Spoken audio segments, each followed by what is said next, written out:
போதி வணக்கம். தியானம். இந்த தியானத்தை பற்றி பல பதிவுகள் நம்மளுடைய காணொளிகளில் நம்ம பதிவு செய்துக்கிட்டே வரோம். எல்லோருக்கும் ஒரே வகையான தியானம் பொருந்தாது.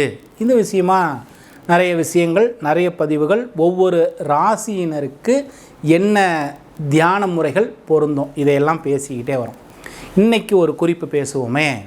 இந்த குறிப்பு மன அழுத்தத்தை நீக்கக்கூடிய 5 தியான யுக்திகளை பற்றி பேசுவோம். சரி, எல்லோருக்குமே மன அழுத்தம்னு சொல்லக்கூடியது இருக்கிறது தான். படிக்கக்கூடிய மாணவர்களிலிருந்து ஒரு வேலையில் இருக்கக்கூடியவங்க, சுய தொழில் செய்யக்கூடியவங்க, குடும்பத்தில் இருக்கக்கூடிய குடும்ப மனைவிகள், அதாவது பெண்கள் வீட்டிலேயே இருக்கக்கூடிய பெண்கள், வேலைக்கு போகக்கூடிய பெண்கள், யாராக இருந்தாலும் எல்லோருக்கும் இந்த மன அழுத்தம் அப்படின்னு சொல்லக்கூடியது இன்றைக்கி ரொம்ப அதிகமாக இருக்குது. இந்த மன அழுத்தத்தை நீக்கிக்கிறதுக்கு தியானம் ஒரு மிகப்பெரிய வழிகாட்டி அப்படிங்கிறது உண்மைதான். தியானம்னு சொல்லக்கூடியது மருந்தில்லா மருத்துவம் அப்படின்னு சொல்லுவோம். எந்த ஒரு மருந்தும் எடுத்துக்காத ஒரு மிகப்பெரிய மருத்துவம் இந்த தியானம். எல்லோரும் சிறு வயதிலிருந்தே இந்த தியானத்தை முறையாக கற்றுக்கிட்டு ஒரு குருவினுடைய ஆசியோடு வழிகாட்டுதலோடு தொடர்ந்து பயிற்சி செய்துக்கிட்டே வந்தாங்கன்னா நிச்சயம் அவர்களுக்கு ஒரு நல்ல பலன்கள் ஏற்படுவது உண்மைதான். ஒவ்வொருவரும் அவங்க சின்ன வயசுலேருந்தே பழகிட்டு வரணும். குறிப்பிட்ட வயசு லிமிட் வச்சுக்கிட்டு இதுக்கப்புறம் தான் நான் தியானத்தை கற்றுக்கணும், நான் 50-60 வயசு ஆனால் தான் தியானத்துக்கெல்லாம் போகணும், இப்படியெல்லாம் இல்லை. சிறு வயதிலேயே இந்த தியான முறைகளை கற்றுக்கிறதால நல்ல நினைவாற்றல் கிடைக்கும். அதே போல் மனம் ஒருநிலைப்படும், மன அழுத்தங்களெல்லாம் நீங்கும். பல விஷயங்கள் இந்த தியானத்தால் நமக்கு நன்மைகள் இருக்குது அப்படிங்கிறது தான் உண்மையும் கூட. சரி, நம்மளுடைய போதி மையத்தில் நம்முடைய மாணவர்களுக்கு தியான பயிற்சியும் சேர்த்து, இந்த கேரள பிரசன்ன முறைகளோட தியான பயிற்சியும் சேர்த்து தான் வகுப்புகள் எடுத்துக்கிட்டே வரோம். அதே போல் தான் மூச்சு பயிற்சியும் சேர்த்திருக்கோம். சரி, இந்த மன அழுத்தத்தை குறைக்கக்கூடிய தியான யுக்திகள் அப்படின்னு பார்க்கும்போது ஒரு 5 யுக்திகளை பார்ப்போம். சரி, எல்லோருக்குமே இருக்கும். அதாவது முன்பு சொன்ன மாதிரி சிறியவர்களிலிருந்து பெரியவர்கள் வரைக்கும் வேலைக்கு போனாலும் வீட்டிலே இருந்தாலும் பெண்களுக்கும் மன அழுத்தங்கள் இருக்கும்.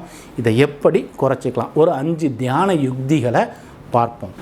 தியான யுக்தியில் முதல் யுக்தியாக ரொம்ப மன அழுத்தம் இருக்குதுன்னு வச்சுக்கோங்களேன். மன அழுத்தம் இருக்கும்போது தனிமையில் ஒரு அறையில், நீங்கள் தனியாக ஓய்வு எடுக்கக்கூடிய ஒரு அறையில் கதவுகளையெல்லாம் சாத்திருங்க.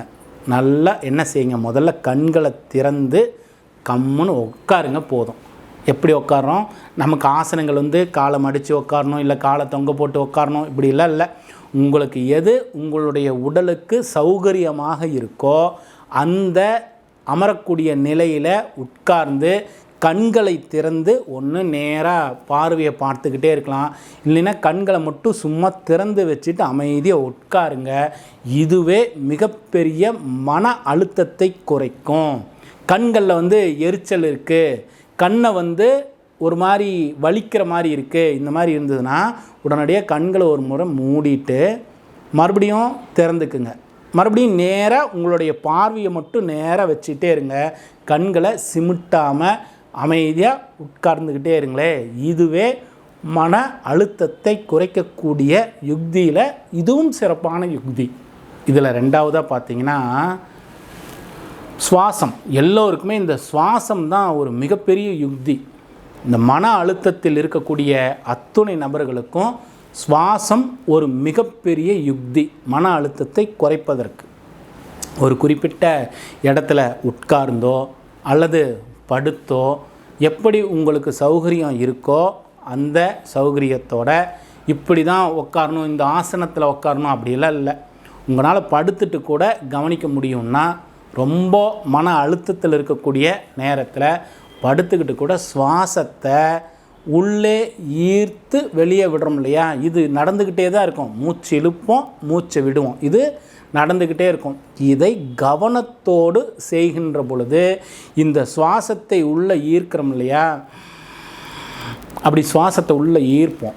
இந்த சுவாசத்தை இழுக்கும் பொழுது நம்மளுடைய சுவாசம் மார்பு அளவில் உள்ளே ஈர்த்து மறுபடியும் திரும்புகிறோமா, இல்லை வயிற்று பகுதி வரைக்கும் சுவாசத்தை உள்ளே ஈர்த்து மறுபடியும் திரும்புகிறோமா, அடிவயிற்று பகுதி வரைக்கும் சுவாசத்தை உள்ளே ஈர்த்து மறுபடியும் அங்கேருந்து திரும்புகிறோமா, இதை கொஞ்சம் கவனிங்களே.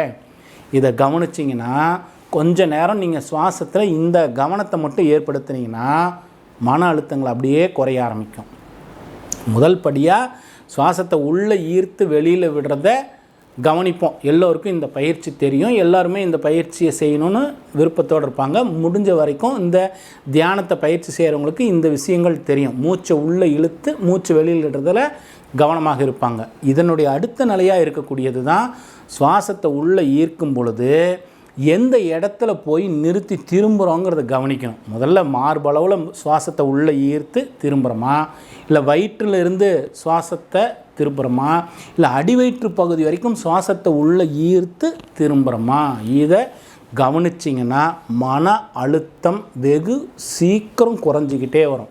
சுவாசத்தை எப்படியெல்லாம் கவனிக்கலாம், இதை தியானமாக எப்படியெல்லாம் பண்ணிக்கலாம், பல யுக்திகள் இருக்குது இந்த தியானத்தில். சரி, இன்னொரு யுக்தியை பேசுவோமே. கண்களை மூடி ஒரு இடத்துல உட்கார்ந்துக்கிறோம்.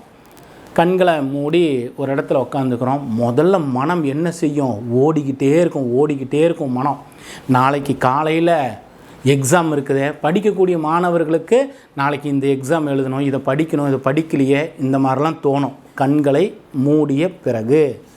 அதே போல் தொழிலதிபர்களுக்கெல்லாம் என்ன தோணும், இந்த பேமெண்ட் பண்ணணும், இவங்களுக்கு பணத்தை கொடுக்கணும், இவர்களோட வரவு செலவு இப்படி இருக்கணும், நம்மகிட்ட வேலைக்கு இருக்கிறவன் இப்படி இருக்கிறானே, இந்த பல சிந்தனைகள் தோன்றும். குடும்பத் தலைவிகளுக்கு என்ன இருக்கும், குடும்பத் தலைவிகளுக்கு ஏதாவது ஒரு மனக்குழப்பம், அதே போல் வீட்டில் ஒரு நிறைவில்லா சூழ்நிலை, இந்த மாதிரி எல்லா விஷயங்களும் கண்களை மூடி அமருகின்ற பொழுது எண்ணத்தினுடைய ஓட்டம் ரொம்ப அதிகமாக இருக்கும். இதை சரியாக கவனித்து கற்றுக்கிட்டோன்னு வச்சுக்கோங்களேன், எல்லா நேரத்துலையும் மன அழுத்தத்தை உடனடியாக குறைச்சிக்க முடியும். இந்த எண்ணத்தினுடைய ஓட்டத்தை ஒரே சிந்தனையாக இருக்க போது கண்களை மூடுகின்ற பொழுது உங்களுக்கு ஒரே ஒரு சிந்தனை தான் ஓடுமா, பல சிந்தனைகள் ஓடும், பல விஷயங்கள் ஓடும். படிக்கக்கூடிய மாணவனுக்கு அவனுடைய எண்ணத்தினுடைய ஓட்டம் ஒரு மாதிரி இருக்கும், குடும்பத் தலைவிகளுக்கு எண்ணத்தினுடைய ஓட்டம் ஒரு மாதிரி இருக்கும், தொழிலதிபர்களுக்கு, வேலையில் இருக்கக்கூடியவர்களுக்கு, இப்படி ஒவ்வொரு மனிதர்களுக்கும் ஒவ்வொரு விதமான எண்ணத்தினுடைய ஓட்டங்கள் இருந்துக்கிட்டே இருக்கும். இப்போ கண்களை மூடினோன்னே பல விஷயங்கள் இந்த மாதிரி எண்ணத்தினுடைய ஓட்டம் இருக்கும். இது என்ன நம்முடைய எண்ணம் இருக்குதோ இந்த எண்ணத்தை கவனிச்சுக்கிட்டே போனீங்கன்னா அப்படியே குறைய ஆரம்பிக்கும் மன அழுத்தம். இப்போ ஏதோ ஒரு பயங்கரமான மன அழுத்தத்தில் இருக்கிறோம். இந்த கண்களை மூடி தியானம் செய்கின்ற பொழுது கண்களை மூடி இந்த எண்ணத்தை மறுபடியும் கவனிச்சுக்கிட்டு அந்த ஒரு எண்ணத்தை தொடர்ந்து போயிட்டே இருந்தீங்கன்னா எவ்வளவு பெரிய பிரச்சனையாக இருந்தாலும் இந்த கண்களை மூடி அமர்கின்ற பொழுது ஒரு தீர்வான விஷயம் உங்கள் எண்ணத்துக்கு வந்துடும். முதல்ல ஏதோ ஒரு பிரச்சனையால் தான் நமக்கு மன அழுத்தம் ஏற்படுது. அந்த பிரச்சனையை நீங்கள் கண்களை மூடி உட்கார்ந்திருக்கும் பொழுது அந்த எண்ணம் ஓடிக்கிட்டே இருக்கும். அந்த எண்ணத்தோடு தொடர்ந்து நீங்கள் கவனத்தோடு போய்கிட்டே இருந்தீங்கன்னா அந்த பிரச்சனைக்குண்டான தீர்வு உங்கள் அமர்ந்திருக்கக்கூடிய நேரத்திலேயே கிடைக்கும். இதே அந்தந்த பருவத்தினர் அந்தந்த சூழ்நிலைக்கு ஏற்ப அவங்கவுங்க பயிற்சி செய்துக்கலாம். இது ஒரு அற்புதமான ஒரு யுக்தி. சுவாசத்தை கவனித்தோம், கண்களை மூடி கவனித்தோம். பின்பு ஒரு சிலர்லாம் வாக்கிங் போவாங்க, அதே போல் பயிற்சி ஓடுவாங்க, நடப்பாங்க, இந்த மாதிரிலாம் பயிற்சி. இது எப்பொழுதுமே வராமல் இருக்கணும். இந்த விஷயங்களெல்லாம் நாம் உடனடியாக வெளிப்புறமாக ஓடக்கூடிய எண்ணத்தினுடைய ஓட்டத்தையும் செயலையும் உள்புறமாக திருப்பிக்கணும். உடனடியாக மன அழுத்தத்தை குறைச்சிக்கணுன்னா ஒவ்வொரு நாளும் செய்யக்கூடிய பயிற்சி. இப்போ நம்ம வாக்கிங் போகிறோம், ஜாக்கிங் போகிறோம், இல்லைன்னா ஒரு சில ரன்னிங், ஏதோ ஒரு விளையாட்டு, எந்த ஒரு விஷயத்தில் பயிற்சியில் இருந்தாலும் சரி, செய்கின்ற பயிற்சியை இப்போ வாக்கிங் போகிறாங்கன்னே வச்சுக்கோங்க, ஒரு நடைப்பயிற்சியில் இருக்கிறாங்கன்னே வச்சுக்குவோம், நடந்துட்டுருக்குறாங்க. நடந்து போயிட்டே இருக்கும்போது நடந்து பயிற்சி செய்துட்டு போயிட்டே இருக்கும்போது திடீர்னு நிறுத்தி ஒரு 2 நிமிடங்கள் என்ன செய்யலாம், ஒரு ஓரத்தில் நின்று நடந்ததை நிறுத்திட்டு கண்களை மூடி உள்புறமாக கவனிச்சிங்கன்னா அந்த வெளி ஓட்டம் அப்படியே டக்குன்னு அடங்கிறத நம்மளால் உணர முடியும். இதை சிறிது சிறிதாக பழக்கிட்டே வாங்க. நல்லா ஓடுறாங்க, ரன்னிங்கில் இருக்கிறாங்க, ரன்னிங்கில் இருக்கிறவங்க இது ஒவ்வொரு உடற்பயிற்சி ஆசிரியர்னுடைய விருப்பத்தையும் கேட்டுக்கணும், அவருடைய ஒரு அணுகுமுறையும் நீங்கள் கேட்டுக்க வேண்டியது அவசியம். ரன்னிங்கில் இருக்கோம், நல்லா ஓடிட்டே இருக்கோம், திடீர்னு நிற்கக்கூடாதுன்னு சொல்லுவாங்க. ஓடிட்டு என்ன பண்ணுவாங்க, மறுபடியும் கொஞ்சம் தூரம் நடந்து போய் தான் நிற்கணும். ஓடின நமக்கு எட்ட வேண்டிய மைல் தூரத்தை எட்டிய பிறகு உடனடியாக நிற்கக்கூடாது. ஆனால் சில பயிற்சிகள், இந்த தியான பயிற்சிகள் செய்கின்ற வேலையை உடனடியாக நிறுத்துனீங்கன்னா கவனம் என்னாகும், உடனடியாக உள்புறமாக திரும்பும். இந்த திரும்புவதற்கு ஒரு அற்புதமான யுக்தி. இதை எந்த இடத்துல எது பாதுகாப்பான முறையோ அதோடு சேர்த்து கலந்து ஆலோசனையோடு செய்ய வேண்டியது அவசியம். இந்த பயிற்சி செய்வதற்கு உங்களுடைய பயிற்சியாளர்களுடைய ஆலோசனை ரொம்ப அவசியம். நடைப்பயிற்சியை பாதியில் நிறுத்திட்டு கண்களை மூடி ஒரு ஓரமாக நின்று என்ன நடக்குதுன்னு கவனித்தா தப்பில்லை. ஓடுகின்ற பொழுது உடனடியாக நிற்கக்கூடாது. இது உங்களுடைய பயிற்சியாளர்களுடைய பயிற்சி. ஒரு நல்ல அனுபவம் மிகுந்தவரோடு நீங்கள் கலந்துக்கிட்டு தான் இந்த விஷயத்தை செய்யணும். இதுவும் ஒரு அற்புதமான வழி இந்த மனம் ஒருநிலைப்படுவதற்கு. சரி, இதெல்லாம் எனக்கு சுவாசத்தை கவனிக்கணும், கண்ணை மூடி உட்காரணும், இல்லைன்னா கண்களை திறந்து வெறுமனே இருக்கணும், அப்புறம் நடைப்பயிற்சியோ நம்மளுடைய உடற்பயிற்சியவோ இப்படியெல்லாம் வச்சுருக்கணும். இதெல்லாம் ஒரு பக்கம். இதில் இன்னொரு யுக்தியும் இருக்குது. எல்லா விஷயத்தையும் எதிர்மறையாக, அதாவது இப்போ மன அழுத்தமே எப்போ ஏற்படும், எதிர்மறையான பிரச்சனைகள், அதாவது எதிர்மறையான சிந்தனைகள், எதிர்மறையான பிரச்சனைகள் வரும்போது தான் நமக்கு மன அழுத்தமே ஏற்படும். இதை உடனடியாக என்ன செய்துக்கலாம், சில மன பயிற்சியோடு இந்த மனதில் இருக்கக்கூடிய ஆழ் மனதில் ஏற்படக்கூடிய பதிவுகளை வெளியில் தள்ளக்கூடிய அற்புதமான பயிற்சிகள், பல பயிற்சி இருக்குது. நல்ல எவ்வளோ தூரம் சிரிக்க முடியுமோ அதை சிரிச்சுக்கலாம், இல்லை எவ்வளோ தூரம் ஒரு நிகழ்வை நினச்சி உங்களால் அழுக முடியுமோ அவ்வளோ தூரம் அழுகலாம். இந்த பயிற்சியை தொடர்ந்து இரவு நேரத்தில் செய்துக்கிட்டே வந்தீங்கன்னா மன அழுத்தம் சேராது, பழைய விஷயங்கள் உள்ளே போய் பதிவாகாது. எவ்வளோ தூரம் நம்மளால் சிரிக்க முடியும், எந்த ஒரு நிகழ்வையாவது நினச்சி சிரிச்சுக்கிட்டே இருக்கலாம். சிரிக்கிறத விட அழுகிறது இன்னும் சிரமம். ஏதோ ஒரு நிகழ்வு, மன அழுத்தம் இருக்கக்கூடாது, உள்ளே போய் ஒரு பதிவு நிற்கக்கூடாது. இந்த விஷயத்துக்காக நம்ம என்ன சொல்கிறோம், ஒன்று சிரிங்க, இல்லைன்னா அழுகுங்க, இல்லைன்னா தனியாக யாரும் இல்லாத இடத்துல கதவை சாத்திட்டு உங்களால் என்னென்ன பேச முடியுதோ அதையெல்லாம் பேசுங்க. ரோட்டில் பாருங்கள், ஒரு சிலர் வாகனங்கள் ஓட்டுகின்ற பொழுது பேசிக்கிட்டே போவாங்க, யாரும் பின்னால் உட்காந்துருக்க மாட்டாங்க. ஆனால் என்ன செய்வாங்க, அவங்க ஏதோ ஒரு விஷயத்தை பேசிக்கிட்டே போவாங்க. உள் இருக்கக்கூடிய பதிவு அந்த நேரத்தில் அவங்க என்ன பண்ணுறாங்க, வெளியில் தள்ளுறாங்க. இதை சரியாக செய்துக்கிட்டே வரணும். இதை ஒரு பயிற்சியாகவே செய்ய வேண்டியது அவசியம். இப்படி பல தியான யுக்திகள் இருக்குது நம்மளுடைய மன அழுத்தத்தை நீக்குவதற்கு. யாருக்கு எது பொருந்துதோ அந்த யுக்தியை எடுத்துக்க வேண்டியது அவசியம். எல்லோருக்குமே நான் இப்போ பேசியிருக்கக்கூடிய 5 யுக்திகளும் பொருந்துன்னு சொல்ல முடியாது. தியானம் மருந்தில்லாத மருத்துவம்னு சொல்லியாச்சு.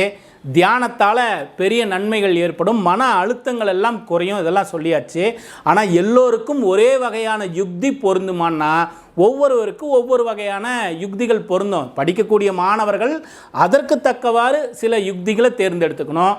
குடும்பத் தலைவிகள் அதற்கு தக்கவாறு சில யுக்திகளை தேர்ந்தெடுத்துக்கணும். செய்து பார்க்கின்ற பொழுது தான் நமக்கு அனுபவத்தில் தான் பல விஷயங்கள் தெரியும்.